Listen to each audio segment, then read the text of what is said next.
Shri Venkateswara gold తాకట్టులో ఉన్న మీ బంగారాన్ని విడిపించి కొనబడును.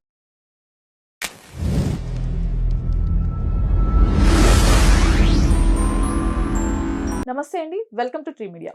మనతో పాటు social activist, family counsellor Shri Krishnakumari గారు ఉన్నారు. మేడం నమస్తే. నమస్తే మేడం, ముందుగా కోవా బన్ విషయానికి వస్తే ఇది రాజకీయ రంగు పులుముకొని ఇప్పుడు ప్రస్తుతం అతన్ని రకరకాలుగా అతని తీవ్రవాదని ఇట్లా కొన్ని సోషల్ మీడియాలో వైరల్ అవుతున్నాయి, కొన్ని ఫొటోస్ పెట్టేసేసి. ఈ నేపథ్యంలో నాగబాబు గారు అతన్ని పిలిచి ఒక 25,000 క్యాష్ కూడా ఇచ్చి ఒక ట్వీట్ పెట్టడం జరిగింది. బట్ ఎందుకు డిలీట్ చేశారో వెంటనే డిలీట్ చేయడం కూడా జరిగింది.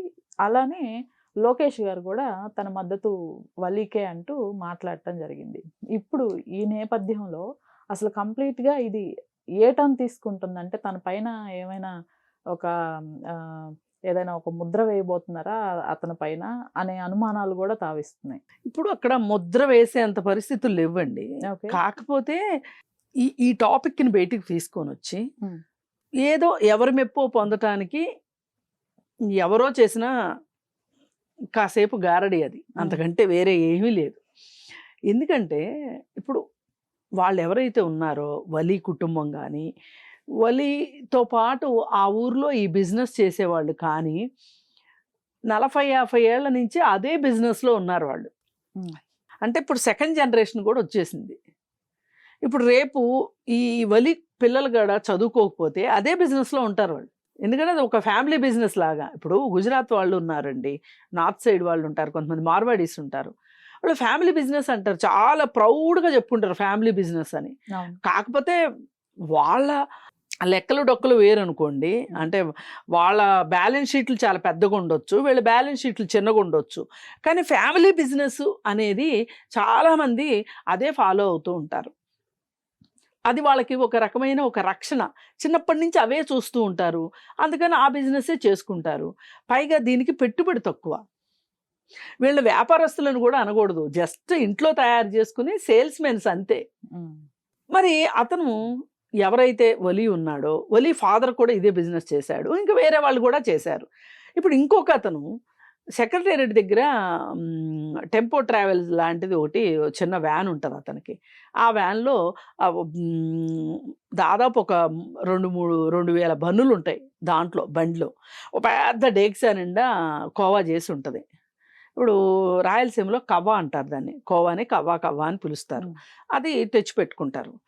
తెచ్చిపెట్టుకుని అతను ఏం చేస్తాడంటే, ఇంకెవరన్నా సైకిల్ మీద అమ్ముకునే వాళ్ళు ఎవరన్నా వస్తే వాళ్ళకి బన్నులు అమ్ముతాడు, ఈ కోవా అమ్ముతాడు, హోల్సేల్గా అమ్ముతాడు.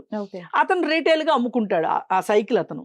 ఇప్పుడు హైదరాబాద్లో అందరికీ ఈ కోవా చేయడం రావాలని లేదు కదా, అందుకని అట్లాంటి వాళ్ళు అలా కూడా తీసుకెళ్తారు. ఇప్పుడు అక్కడ కూడా వాళ్ళ ఇంటి దగ్గర కూడా ఈ సెక్రటేరియట్ దగ్గర బండి పెట్టిన అతనికి 60 గేదెలు ఉన్నాయంట. ఈ 60 గేదెల పాలు అమ్ముతాడు అతను. ఇంట్లో కోవా తయారు చేస్తారు, కోవా అమ్ముతాడు. ఇలా కోవా తీసుకొచ్చి కోవా బన్నులు అమ్ముకుంటారు. ఇది ఒక చిన్న కుటీర పరిశ్రమలాగా వాళ్ళు చేసుకుంటున్నారు. చేసుకుంటున్నప్పుడు అక్కడ లోకల్ వాళ్ళు ఎవరైతే ఉన్నారో, మతాలకి సంబంధం లేదు, కులాలకి సంబంధం లేదు, స్థాయిలకి సంబంధం లేదు.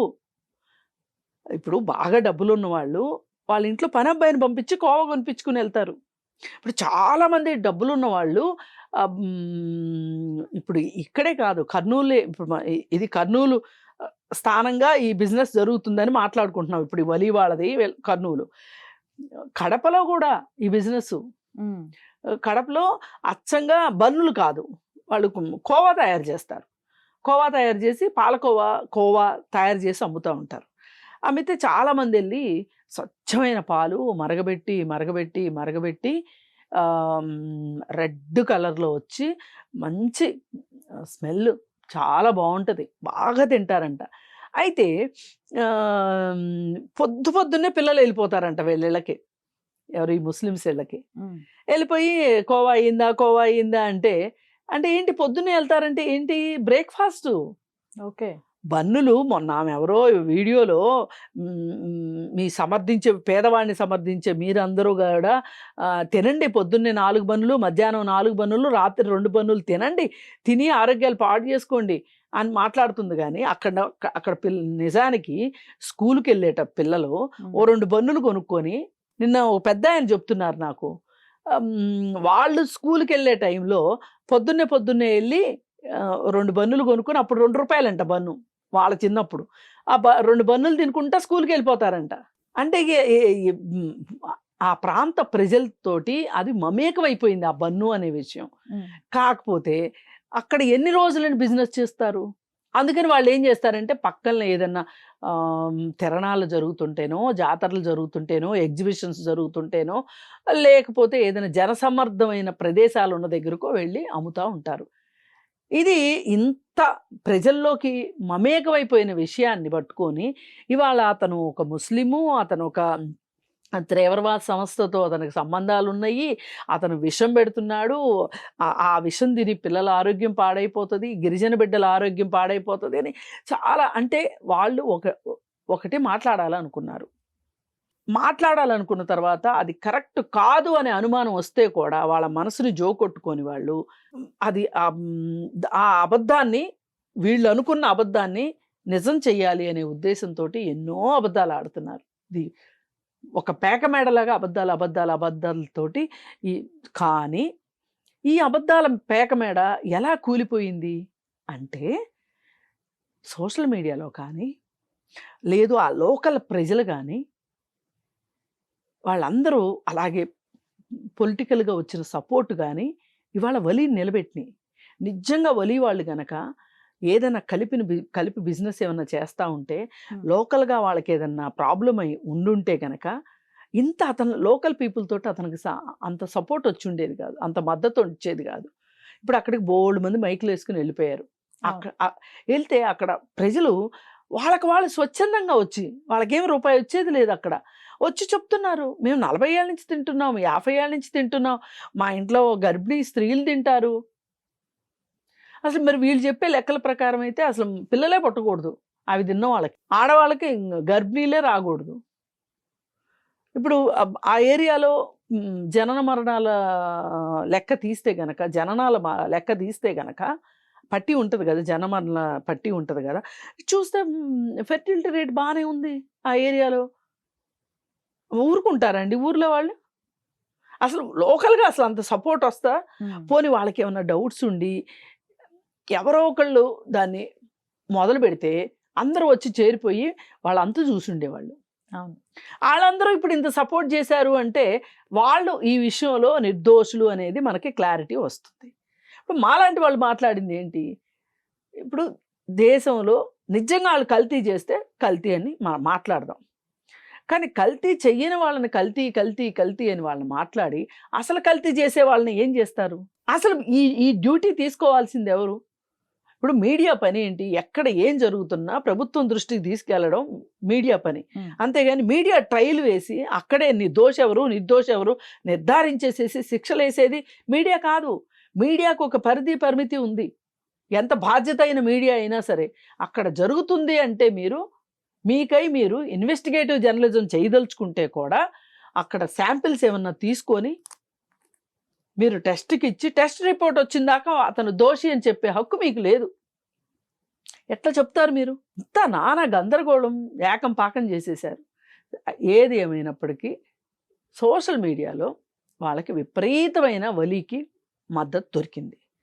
అయితే ఇప్పుడు ఒక నిషేధిత సంస్థ ఎవరైతే ఉన్నారో ఆ సంస్థ అతను ఇతనికి మద్దతు పలికాడు.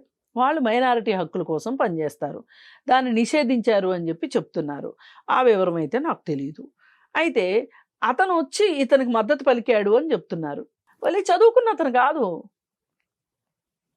వలి చదువుకున్న వ్యక్తి అయితే రోజు వార్తలు చూడగలిగే పరిస్థితి ఉంటే గనక అసలు ఈ సంస్థ ఎక్కడిది, దీన్ని నిషేధించారా, ఏ రాష్ట్రంలో ఉంది ఇది ఏంటి అవన్నీ తెలుసుకుని అతను మద్దతు ప్రకటిస్తానని వస్తే కూడా అయ్యా బాబు నీ మద్దతు వద్దు, నువ్వు వద్దు, మాకు సంతోషం, నీ వల్ల నేను కొత్త సమస్యల్లోకి ఇరుక్కుంటాను అని చెప్పి చెప్పుకోగలుగుతాడు.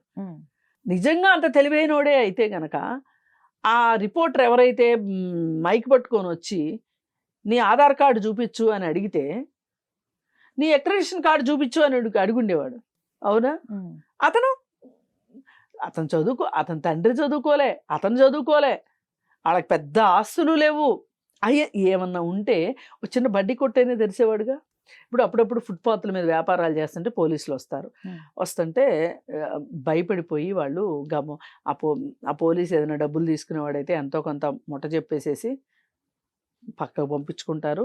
లేదు అనుకుంటే వాళ్ళు వెళ్ళే వరకు వ్యాపారం ఆపేస్తున్నాం సార్ అని చెప్పి ఒక్కొక్కసారి అయితే వాళ్ళు తీసుకొచ్చుకున్న వస్తువుల మీద ఇట్లా పడుకుంటారు కూడా ఫుట్పాత్ దగ్గర వ్యాపారస్తులు.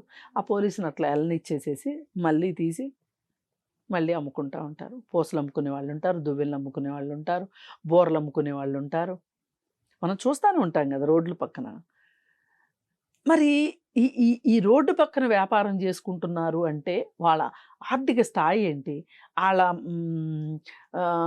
విద్యార్హతలు ఏంటి, వాళ్ళ కుటుంబ స్థాయి ఏంటి అని చూసుకుంటే గనక ఆ వ్యాపారాలు చేసుకునే వాళ్ళందరూ కూడా బాగా అట్టడుగు దిగువ స్థాయి ఆర్థిక పరిస్థితి ఉన్నవాళ్లే. వాళ్ళ మీద మనం పిచ్చుకల మీద బ్రహ్మాస్త్రాలు వేయటం. కాకపోతే ఈ మొత్తం దీంట్లో నాగబాబు గారు స్పందించి అతను మీడియాలో వాళ్ళ ఫాదరు చాలా బాధపడుతూ మాట్లాడాడు ఎవరో ఇంటర్వ్యూ చేస్తే. ఏంటంటే ఆ రోజు వాళ్ళందరూ వచ్చేసేసి మా బిజినెస్ మొత్తం ఆగం పట్టించేశారు, మా మాల్ అంతా ఇచ్చేసేసారు, మేము వ్యాపారంలో దెబ్బతిన్నాము, అది అయిపోయిన తర్వాత మేము శ్రీశైలం వెళ్ళి అమ్ముకునేవాళ్ళమే, శ్రీశైలంలో నెక్స్ట్ బిజినెస్ అక్కడ చేసుకునేవాళ్ళమే, ఈరోజు మా ఆర్థిక పరిస్థితి ఏంటి అనేదాకా వచ్చేసేసింది అని అతను బాధపడుతూ చెప్పాడు. ఒకవేళ మా దాంట్లో విషయం ఉంది అని మీరు తేలితే గనక మమ్మల్ని ఉరిదీసినా మాకు ఇష్టమే అని చెప్పి అతను ఓపెన్గా చెప్పాడు. ఇవన్నీ చూసిన తర్వాత ఆయన చలించిపోయి వాళ్ళు తాత్కాలికంగా సహాయం చేయాలి అనే ఉద్దేశంతో ఆయన ఒక 25,000 రూపాయలు సహాయం కూడా చేయటం జరిగింది. అలాగే నారా లోకేష్ గారు కూడా ఇదంతా వాళ్ళ ప్రాంతం కిందకు వస్తుంది కాబట్టి, ఆంధ్ర ప్రాంతం కిందకు వస్తుంది కాబట్టి ఆయన కూడా నేను నీకు మన ప్రాంతంలో మతాలకి కులాలకి వీటికి చోట్లేదు, మత విద్వేషాలకు అంతకంటే చోట్లేదు మన ప్రాంతంలో, మీరు ధైర్యంగా ఉండండి, నేను మీకు భరోసాగా ఉంటాను అని చెప్పి మీకు నేను మద్దతు పలుకుతున్నాను, నేను వీలు చూసుకొని వచ్చి నేను కోవా తింటాను అని చెప్పి ఆయన చెప్పటం జరిగి ఎవరైనా అసలు ఇట్లాంటి కార్యక్రమాలకి పూనుకుంటే గనక సమాజంలో ఇట్లాంటి గొడవలు వాళ్ళ మీద చర్యలు ఉంటాయి అన్నట్లుగా కూడా చెప్పి నేను అతి త్వరలో నీ దగ్గరకు వస్తాను అని చెప్పి పెట్టారు. ఈ ఇద్దరి ట్వీట్లు ఒక రకంగా అతనికి సోషల్ మీడియాలో ఇంకాస్త మద్దతు పెరగటానికి పనికొచ్చింది. పైగా ఈ కోవా బన్ను విషయంలో ఎవరికైనా డౌట్లు ఉంటే వాళ్ళు తినొద్దు అని అనుకుని వాళ్ళ వ్యాపారం దెబ్బతింటదేమో అనే భయంలో ఉన్నారా అవి అమ్ముకునే వాళ్ళందరూ. ఇప్పుడు వాళ్ళందరికీ కొంచెం ఊపిరి పీల్చుకున్నట్టు అయింది. మన మీద ఒక నెగటివ్ ఇది లేదు, వీళ్ళు మాట్లాడటం వల్ల ప్రజలు కూడా పాజిటివ్గా అర్థం చేసుకుంటారు, మనల్ని ఏం అనుకోరు, మన వ్యాపారం సజావుగా సాగుతుంది అని చెప్పి వాళ్ళకు ఒక ధైర్యం కూడా వచ్చింది. ఇది ఒక రాజకీయ నాయకులు కావచ్చు, ఒక సోషల్ మీడియాలో వాళ్ళు కావచ్చు, గట్టు మీద కూర్చున్న వాళ్ళు ఎవరైనా సరే వాళ్ళకి ఈ మాదిరి సహాయ సహకారం ఇవ్వటం అవసరం. వాళ్ళిద్దరూ పెట్టిన ట్వీట్లు ఏవైతే ఉన్నాయో, నీకు మద్దతుగా ఉన్నామని చెప్పింది ఏదైతే ఉందో, సామాన్య ప్రజలకి ఒక రకంగా ఇప్పుడు వాళ్ళే మద్దతు పలికారు అంటే మనం వాళ్ళ జోలికి వెళ్ళకూడదు, వాళ్ళని ఇబ్బంది పెట్టకూడదు అనే ఒక అర్థం వచ్చేలాగా చేశారు. ఇది ఇప్పుడు ఎప్పుడైనా సరే మన సమాజంలో ఇలాంటి పరిస్థితులు తలెత్తినప్పుడు, పైగా ఏ మాటకు ఆ మాట రాయలసీమలో ముస్లిమ్స్ ఎక్కువ ఉంటారు. ఇప్పుడు ఇక్కడ హైదరాబాద్లో ఎట్లా అయితే ముస్లిమ్స్ ఉంటారో తెలంగాణలో కూడా చాలా చోట్ల, ఇప్పుడు కరీంనగర్లో ఉంటారు, నిజామాబాద్లో ఉన్నారు ముస్లిమ్స్, చాలా కలిసిమెలిసి ఉంటారు. వీళ్ళ పండగలకి వాళ్ళు, వాళ్ళ పండగలకి వీళ్ళు, వీళ్ళకి వాళ్ళు రావటం, వాళ్ళకి వీళ్ళు రావటం, వరుసలు పెట్టి పిలుచుకోవటం, పైగా వాళ్ళు తెలుగే మాట్లాడతారు ఆంధ్రాలో. ఇక్కడ తెలంగాణ ముస్లిమ్స్ ఉర్దూ మాట్లాడతారు, ఉర్దూ హిందీ మాట్లాడతారు, కానీ ఇప్పుడు మనం నిజామాబాదు కరీంనగర్ వెళ్తే వాళ్ళు తెలుగు మాట్లాడతారు, తెలంగాణ యాసలో తెలుగు మాట్లాడతారు. అందుకని ఏంటి అంటే ఇంత కలిసిమెలిసి ఉండే ప్రజల మధ్యలో ఈ విధంగా కోవా బన్ను చిచ్చు పెట్టాలి అని అనుకోవటం కూడా కరెక్ట్ కాదు. ఏదైనా ఒక నికార్సైన జర్నలిజం చేయటం మటుకు చాలా అవసరం. Right madam, thank you.